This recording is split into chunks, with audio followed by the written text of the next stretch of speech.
जादुई कैंची और बंदर दर्जी की मुहिम। जंगल में एक चुलबुला बंदर टूपो और रहता था जो सिर्फ दर्जी ही नहीं बल्कि जादुई कपड़ों का माहिर था। इसके पास एक जादुई कैंची थी जो बोल सकती थी। इस कैंची का नाम था किटकुटिया। जब भी टूपो कपड़ा काटता कैंची हंसते हुए कहती, किट किट किट, कमाल का कपड़ा बनेगा झटपट। टूपो के बनाए कपड़े पहनकर जानवर न सिर्फ अच्छे लगते बल्कि इन्हें खास ताकत भी आती, जैसे खरगोश के जूते पहनने से वो और तेज दौड़ने लगा। तोते का कोट पहनकर वो रंग बदल सकता था।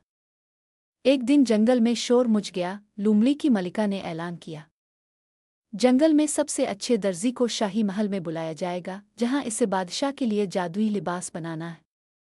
सब दर्जियों ने तैयारी की मगर टूपो को शक था कि कुछ गड़बड़ है। जब वो महल पहुंचा तो पता चला कि मलिका ने जादुई कैंची चराने का मंसूबा बनाया है। टूपो ने चालाकी से काम लिया। इसने मलिका के लिए एक खूबसूरत मगर बोलता हुआ लिबास बनाया जो सच बोलता था। जैसे ही मलिका ने लिबास पहना, इसने सबके सामने बोलना शुरू कर दिया, मैंने कैंची चराने की साजिश की है। सब हैरान रह गए।